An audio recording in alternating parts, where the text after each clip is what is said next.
యోహాను సువార్త 8వ అధ్యాయము. యేసు ఒలీవల కొండకు వెళ్ళెను.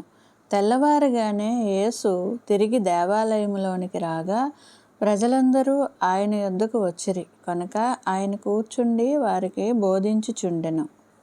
శాస్త్రులను పరిసయ్యులను వ్యభిచారమందు పట్టబడిన ఒక స్త్రీని తోడుకొని వచ్చి ఆమెను మధ్య నిలవబెట్టి, బోధకుడా, ఈ స్త్రీ వ్యభిచారం చేయుచుండగా పట్టబడెను. అట్టి వారిని రాళ్ళు రువ్వి చంపవలెనని ధర్మశాస్త్రములో మోషే మనకు ఆజ్ఞాపించెను గదా, అయినను నీవేమి చెప్పుచున్నావని ఆయనను అడిగిరి. ఆయన మీద నేరము మోపవలెనని ఆయనను శోధించుచు ఇలాగున అడిగిరి. అయితే యేసు వంగి నేల మీద వ్రేలితో ఏమో వ్రాయుచుండెను. వారు ఆయనను పట్టువదలక అడుగుచుండగా ఆయన తల ఎత్తి చూచి, మీలో పాపము లేనివాడు మొట్టమొదట ఆమె మీద రాయి వేయవచ్చునని వారితో చెప్పి మరలా వంగి నేల మీద వ్రాయుచుండెను. వారు ఆ మాట విని పెద్దవారు మొదలుకొని చిన్నవారి వరకు ఒకని వెంట ఒకడు బయటకు వెళ్ళిరి. యేసు ఒక్కడే మిగిలెను. ఆ స్త్రీ మధ్యన నిలవబడి ఉండెను. యేసు తల ఎత్తి చూచి, అమ్మా, వారెక్కడ ఉన్నారు? ఎవరునూ నీకు శిక్ష విధింపలేదా అని అడిగినప్పుడు ఆమె, లేదు ప్రభువా అనెను. అందుకు యేసు, నేనును నీకు శిక్ష విధింపను. నీవు వెళ్ళి ఇక పాపము చేయకుమని ఆమెతో చెప్పెను. మరలా యేసు, నేను లోకమునకు వెలుగును. నన్ను వెంబడించువాడు చీకటిలో నడవక జీవపు వెలుగు కలిగి ఉండునని వారితో చెప్పెను. కాబట్టి పరిసయ్యులు, నిన్ను గూర్చి నీవే సాక్ష్యం చెప్పుకొనుచున్నావు, నీ సాక్ష్యము సత్యము కాదని ఆయనతో అనగా, యేసు, నేను ఎక్కడి నుండి వచ్చితినో ఎక్కడికి వెళ్ళుదునో నేను ఎరుగుదును కనుక నన్ను గూర్చి నేను సాక్ష్యము చెప్పుకొనినను నా సాక్ష్యము సత్యమే. నేను ఎక్కడి నుండి వచ్చుచున్నానో ఎక్కడికి వెళ్ళుచున్నానో మీరు ఎరుగరు. మీరు శరీరమును బట్టి తీర్పు తీర్చుచున్నారు. నేనెవరికిని తీర్పు తీర్చను. నేను ఒక్కడనై ఉండక నేనును నన్ను పంపిన తండ్రియు కూడా ఉన్నాము కనుక నేను తీర్పు తీర్చినను నా తీర్పు సత్యమే. మరియు ఇద్దరు మనుష్యుల సాక్ష్యము సత్యమని మీ ధర్మశాస్త్రంలో వ్రాయబడి ఉన్నది కదా. నన్ను గూర్చి నేను సాక్ష్యం చెప్పుకొని వాడను. నన్ను పంపిన తండ్రియు నన్ను గూర్చి సాక్ష్యమిచ్చుచున్నాడని చెప్పెను. వారు, నీ తండ్రి ఎక్కడ ఉన్నాడని ఆయనను అడుగగా, యేసు, మీరు నన్నైనను నా తండ్రినైనను ఎరుగరు. నన్ను ఎరిగి ఉంటిరా, నా తండ్రిని కూడా ఎరిగి ఉందురని వారితో చెప్పెను.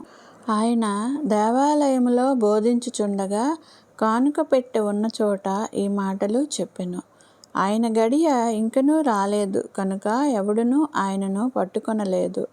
మరి ఒకప్పుడు ఆయన, నేను వెళ్ళిపోవుచున్నాను, మీరు నన్ను వెతుకుదురు గాని మీ పాపములోనే ఉండి చనిపోవుదురు. నేను వెళ్ళుచోటికి మీరు రాలేరని వారితో చెప్పాను. అందుకు యూదులు, నేను వెళ్ళుచోటికి మీరు రాలేరని ఈయన చెప్పుచున్నాడే, తన్ను తానే చంపుకొనునా అని చెప్పుకొనుచుండిరి. అప్పుడు ఆయన, మీరు క్రిందివారు, నేను పైనుండి వాడను. మీరు ఈ లోక సంబంధులు, నేను ఈ లోక సంబంధుడును కాగా మీ పాపములలోనే ఉండి మీరు చనిపోవుదురని మీతో చెప్పితిని. నేను ఆయనను అని మీరు విశ్వసించని ఎడల మీరు మీ పాపములోనే ఉండి చనిపోవుదురని వారితో చెప్పెను. కాబట్టి వారు, నీవెవరవని ఆయనను అడగగా, యేసు వారితో, మొదటి నుండి నేను మీతో ఎవడనని చెప్పుచుంటినో వాడనే. మిమ్మును గూర్చి చెప్పుటకును తీర్పు తీర్చుటకును చాలా సంగతులు నాకు కలవు, కానీ నన్ను పంపినవాడు సత్యవంతుడు. నేను ఆయన యొద్ద వినిన సంగతులే లోకమునకు బోధించుచున్నానని చెప్పెను. తండ్రిని గూర్చి తమతో ఆయన చెప్పెనని వారు గ్రహింపకపోయిరి. కావున యేసు, మీరు మనుష్యకుమారుని పైకెత్తినప్పుడు నేనే ఆయనను అనియు, నా అంతట నేనే ఏమియూ చేయక తండ్రి నాకు నేర్పినట్టు ఈ సంగతులు మాట్లాడుచున్నాననియు మీరు గ్రహించెదరు. నన్ను పంపినవాడు నాకు తోడై ఉన్నాడు.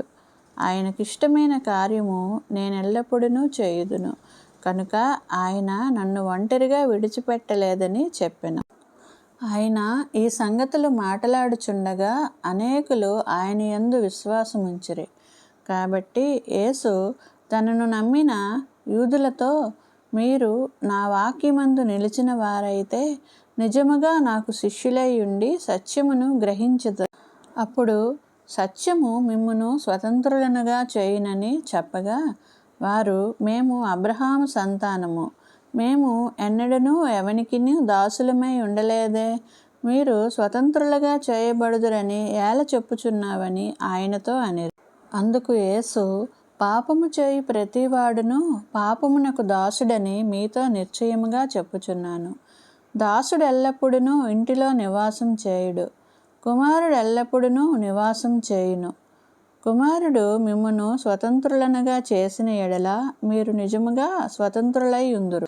మీరు అబ్రహాము సంతానమని నాకు తెలియను, అయినను మీలో నా వాక్యమునకు చోటు లేదు కనుక నన్ను చంప వెతుకుచున్నారు. నేను నా తండ్రి యొద్ద చూచిన సంగతులే బోధించుచున్నాను. ఆ ప్రకారమే మీరు మీ తండ్రి యొద్ద వినిన వాటినే జరిగించుచున్నారని వారితో చెప్పెను. అందుకు వారు ఆయనతో, మా తండ్రి అబ్రహాము అనిరి. యేసు, మీరు అబ్రహాము పిల్లలైతే అబ్రహాము చేసిన క్రియలు చేతురు. దేవుని వలన వినిన సత్యము మీతో చెప్పిన వాడనైనా నన్ను మీరిప్పుడు చంప వెదుకుచున్నారే. అబ్రహాము అట్లు చేయలేదు, మీరు మీ తండ్రి క్రియలే చేయుచున్నారని వారితో చెప్పెను. అందుకు వారు, మేము వ్యభిచారము వలన పుట్టిన వారము కాము, దేవుడొక్కడే మాకు తండ్రి అని చెప్పగా, యేసు వారితో ఇట్లనెను, దేవుడు మీ తండ్రి అయిన ఎడల మీరు నన్ను ప్రేమింతురు. నేను దేవుని యొద్ద నుండి బయలుదేరి వచ్చియున్నాను, నా అంతట నేనే వచ్చి ఉండలేదు, ఆయన నన్ను పంపెను. మీరేలా నా మాటలు గ్రహింపకున్నారు? మీరు నా బోధ విననేరకుండుట వలనే గదా. మీరు మీ తండ్రియగు అపవాది సంబంధులు, మీ తండ్రి దురాశలు నెరవేర్చగోరుచున్నారు. ఆది నుండి వాడు నరహంతకుడై ఉండి సత్యమందు నిలిచినవాడు కాదు, వాని యందు సత్యమే లేదు. వాడు అబద్ధమాడునప్పుడు తన స్వభావము అనుసరించియే మాటలాడును. వాడు అబద్ధికుడును అబద్ధమునకు జనకుడునై ఉన్నాడు. నేను సత్యమునే చెప్పుచున్నాను కనుక మీరు నన్ను నమ్మరు. నా యందు పాపమున్నదని మీలో ఎవడు స్థాపించును? నేను సత్యము చెప్పుచున్న ఎడల మీరెందుకు నన్ను నమ్మరు?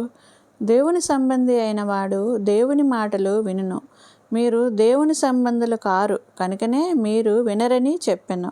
అందుకు యూదులు, నీవు సమరయుడవును దెయ్యము పట్టిన వాడవును అని మేము చెప్పు మాట సరియే కదా అని ఆయనతో చెప్పగా, యేసు, నేను దెయ్యము పట్టిన వాడను కాను, నా తండ్రిని గనపరచువాడను.